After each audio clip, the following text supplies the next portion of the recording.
orang-orang yang terpilih lah, yang memang betul-betul ingin menuntut ilmu.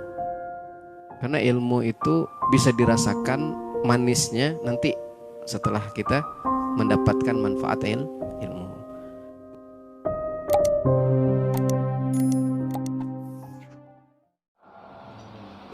Adabul muta'allim, bermula adab seorang penuntut ilmu. Limuta'allimi adabun fi nafsihi. Bagi seorang seorang penuntut ilmu itu ada adab yang pertama untuk dirinya. Nah, ingat, yang pertama adabun fi nafsihi, adab untuk dirinya. Kita nanti belajar nih, cuman adab kita dengan diri kita sendiri. Nah, itu yang pertama. Kemudian yang kedua, adabun ma'a ustadzihi. Ada adab dengan guru. Nah, bagaimana nanti? Nah, itu kita bahas juga nanti sedikit ya. Kemudian adabu ma'a ikhwanihi. Yang ketiga, ada adab dengan kawan kita. Kawan sesama pelajar. Nah, jadi ada berapa tadi? Ada berapa tadi? Ada tiga adab seorang muta'allim. Apa pertama? Adab kepada diri sendiri. Yang kedua, adab kepada ustadz, kepada guru. Yang ketiga, adab kepada teman. Nah, ini ya, kita bacakan. Amma adabuhu fi nafsihi, adapun adab pada diri sendiri, fakatsiratun, yaitu banyak. Minha, sebagian daripadanya, tarkul ujubi, yaitu meninggalkan sifat ujub, ya, meninggalkan sifat bangga diri untuk diri sendiri nih, ya. Jangan sampai kita kalau kita datang menjadi muta'allim, belajar, ada perasaan bangga diri. Oh, akulah yang paling hebat di sini nih. Nah, di antara semua kawan-kawan aku nih tidak bercakap dengan orang nih, dalam bercakap dewe aja, ujub. Akulah yang paling hebat, akulah yang paling pintar, akulah. Tinggalkan sifat seperti demikian itu. Kalau kita datang ke majelis ilmu. Nah, itu ya, yang pertama tarkul ujubi. Kemudian wa minha, dan diantaranya lagi apa? At-tawadu'u. Seorang yang menuntut ilmu itu hendaknya dia bersifat tawadhu', rendah hati, ya. Nah, kalau kita datang ke majelis ilmu itu hendaknya rendah hati. Walaupun kita punya segudang ilmu, kalau kita datang ke majelis ilmu, kita buang semua segudang ilmu tuh. Ibaratnya pini cangkir ini, ya. Kalau kita datang kepada guru, kosongkan cangkir nih. Kalau dia penuh, macam mana nak ngisi? Nah, gitu. Jadi macam mana? Merendah tadi, rendah ya. Saya dulu pergi ke Jawa. Waktu di PHI dulu sekolah, kitab nahunya sudah tinggi. Sekali pergi ke Jawa, dah tahu orang belajar kitab Jurmiyah, pelajaran madrasah ibtidaiyah. Nih itu disuruh rendah hati nih.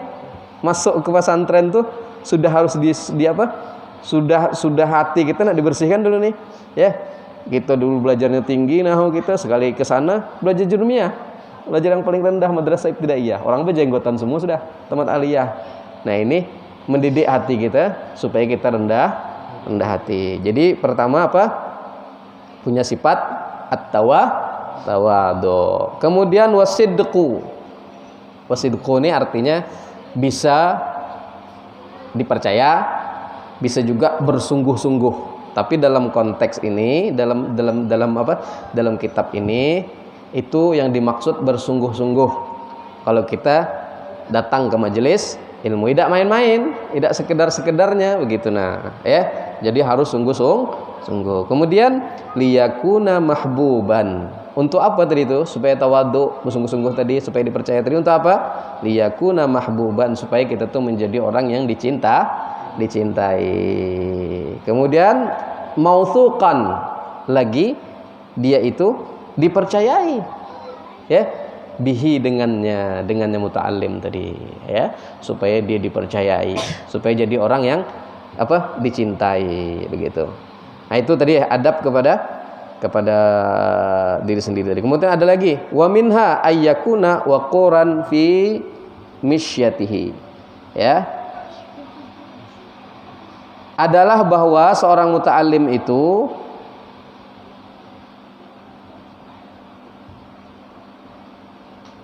Waquran fi mishyatihi, pembawaan jalannya tuh tenang. Tidak terburu-buru, tidak gerusah-gerusuh, ya. Seorang penuntut ilmu itu kalau lagi jalan tidak gerasah-gerusuh, tenang, santai bawaannya. Paham ya? Tidak terburu-buru. Nah, itu yang pertama. Hendaklah dia dengan sifat tenang dan berjalannya tuh. Kemudian ghadan tarfahu anin nadhari ilal muharramat. Dan dia menundukkan pandangan dari perkara yang diharamkan. Ya, jangan melihat sesuatu, kalau muta'allim itu usahakan jangan sering melihat sesuatu yang diharamkan oleh Allah. Nah, begitu. Imam Syafi'i itu luar biasa hafalannya ya. Imam Syafi'i itu kalau ngapal, ini yang di sebelahnya harus ditutup. Kalau ketengokan yang di sebelah itu nanti hafal. Beda dengan kita, ya tak? Kita berulang-ulang baru hafal. Kalau Imam Syafi'i tidak, tertengok sekali langsung hafal. Pernah suatu ketika Imam Syafi'i ini pas datang ke rumah gurunya, hafalannya susah ngapal. Kalau salah Imam Waqi ya, gurunya tuh ya. Bertanya dia sama gurunya Imam Waqi itu, kenapa wahai guru aku ini susahnya nih? Rupanya kata gurunya, ada tak kau bermaksiat? Ada kau mandang maksiat? Ada. Pas dia nak menuju ke tempat gurunya, dia terpandang kaki perempuan. Kakinya cuman bukan pahanya, kaki betis di bawah tuh. Cuman terpandang itu, jadi macam gitu hafalannya. Nah, jadi kita usahakan ketika menuntut ilmu hindari daripada memandang sesuatu yang diharamkan. Kemudian wa ayyakuna aminan, dan bahwa ya adalah seorang muta'allim itu orangnya dapat dipercaya ala ma'utiyahu minal ilmi, ya, dipercaya dia itu diberi ilmu, ya, fala yajibu bighairi ma ya'rifu.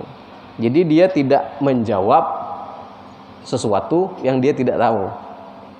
Nah, kalau kita sudah ada ilmu lah sedikit ya, kemudian kita ditanya sama orang, mondok lah nih, mondok tapi belum selesai mondok, balik dari pondok tuh lebaran mungkin. Ada keluarga kita bertanya, ini apa hukumnya? Rupanya kita belum tahu, jangan bebasing jawab. Nah, gitu ya. Jangan sok-sokan, mentang-mentang aku ini sudah mondok, gengsi lah kalau tak bisa jawab. Jangan begitu ya. Tetap kita menjawab kalau kita tahu. Kalau kita tidak tahu, tak perlu menjawab. Nah, itu adalah apa? Adab kita kepada diri sendiri. Kemudian wa amma adabuhu ma'a ustadzihi, dan adapun adab kepada guru. Nah, kita nih muta'allim nih, bagaimana beradab kepada guru?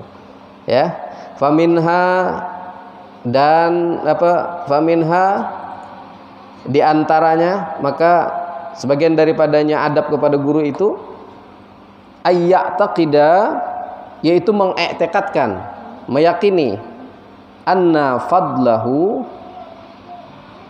bahwa keutamaan daripada seorang guru itu, keutamaan bahwa seorang guru itu akbaru min fadli walidayhi, lebih besar daripada keutamaan orang tua. Nah, jangan salah paham tapi ini ya. Jangan pula nanti, berarti bagus guru pada orang tua ya Ustaz. Berarti aku harus lebih hormat kepada guru. Berarti aku harus, enggak begitu maksudnya. Ini bukan membandingkan antara orang tua sama guru, tidak. Tapi kalau dilihat keutamaannya, ya, lebih utama mana? Lebih utama guru. Tapi kagak balik Ustaz, aku tak salah taat dengan orang tua lagi. Tidak begitu maksudnya, ya. Kalau dipandang segi keutamaannya lebih utama guru. Kenapa? Nah, ini dijelaskan, ya. Itu tadi tuh, ya, akbaru min fadli walidayhi alaihi. Lebih utama guru daripada orang tua atasnya.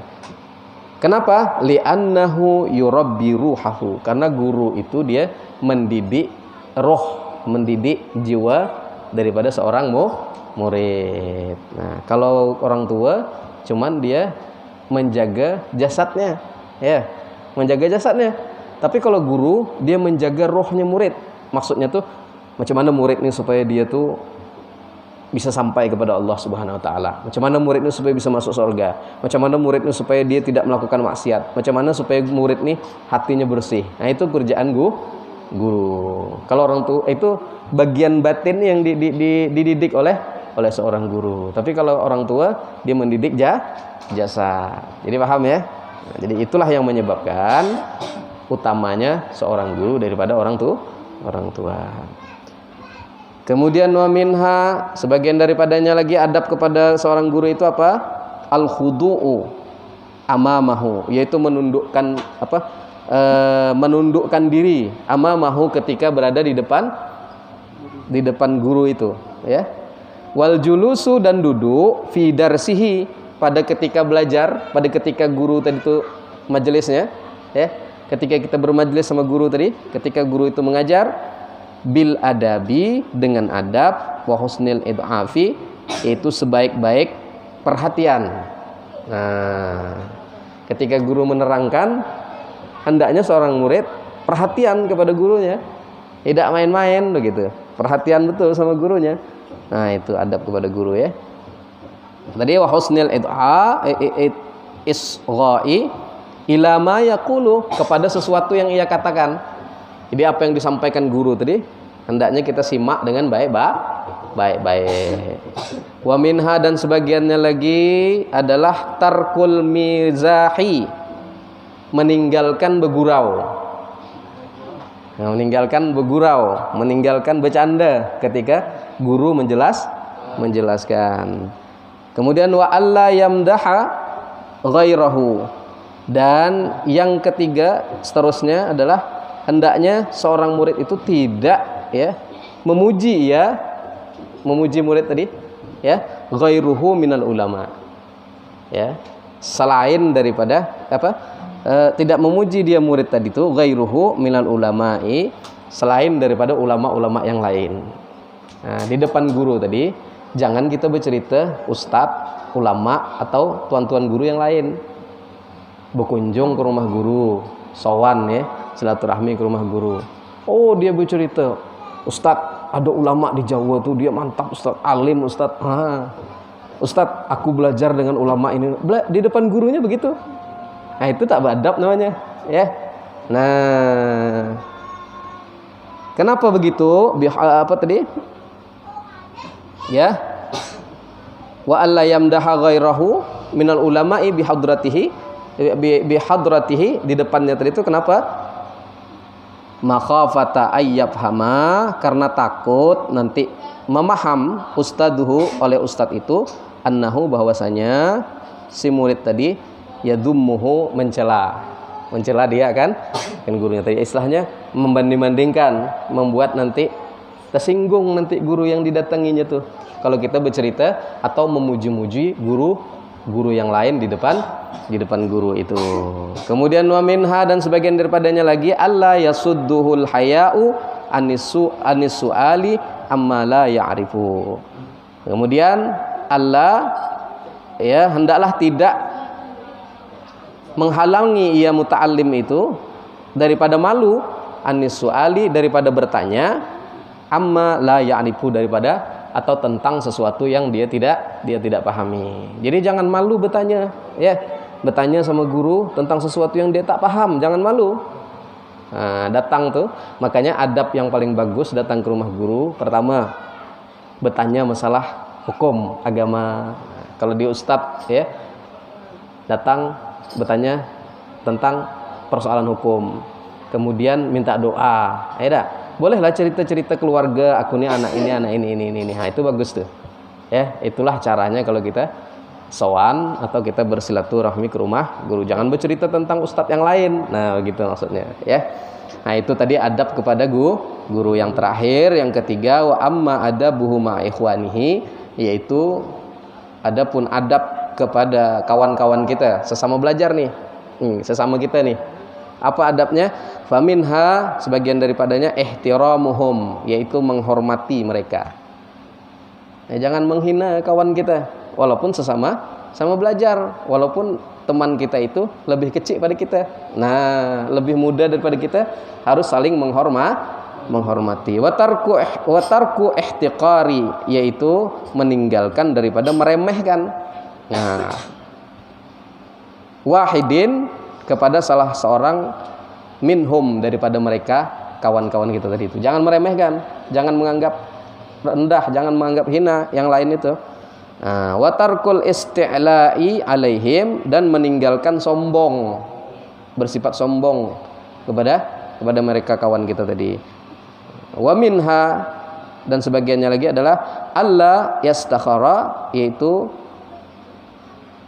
meninggalkan, tidak juga dia itu mengejek ya atau mencemooh bi bati'il fahmi minhum. Kalau ada kawan kita tadi di sebelah kita, dia tuh lambat nangkap, lambat paham. Kalau diterangkan masalah pelajaran, lambat betul nangkapnya ya, agak bebal begitu ya. Jangan kita sebut bebal kau nih, tidak boleh ya. Jangan kita mengejek dia, kamu nih lola.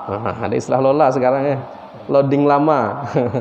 Jangan ya, jangan begitu.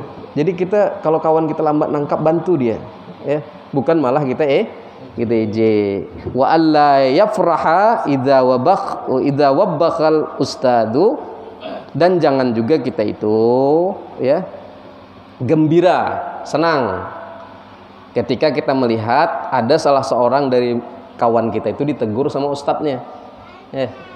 Ustadz negur, kau nih gini ditegur sama ustadznya. Kita senang, di samping gembira kita. Senang, ketawa-ketawa gitu kan, malah begini kan. Nah, jangan, itu tidak beradab sama kawan. Kenapa dia tadi itu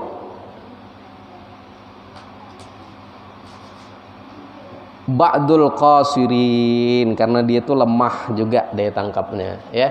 Karena dia tadi itu ditegur sama gurunya, lemah daya tangkapnya. Kemudian kita bergembira. Fa inna dzalika, maka sesungguhnya yang demikian itu asbabul bughdi, yaitu sebab daripada kejengkelan, wal adawati, dan juga sebab daripada terjadinya permusuhan atau perkelahian. Kalau ada kawan kita tadi itu lemah, kita jangan ejek. Kalau ada kawan kita tadi itu ditegur sama gurunya karena dia lambat menghafal, bebal, jangan kita gembira. Kenapa? Kalau kita gembira, kalau kita suka ngejek ya, tak ada menghormati, sombong, suka menghina kawan kita, maka nanti yang pertama bisa menyebabkan daripada permusuhan atau perkelahian. Jadi bisa dipahami ya. Mudah-mudahan kita yang hadir semua mendapatkan ilmu malam hari ini, bisa kita amalkan ketika kita duduk di dalam menuntut ilmu. Wallahu a'lam bishawab. Mudah-mudahan yang ini ada manfaatnya, kita semua mendapatkan keberkahan daripada kitab ini. Wallahu a'lam. Assalamualaikum warahmatullahi wabarakatuh.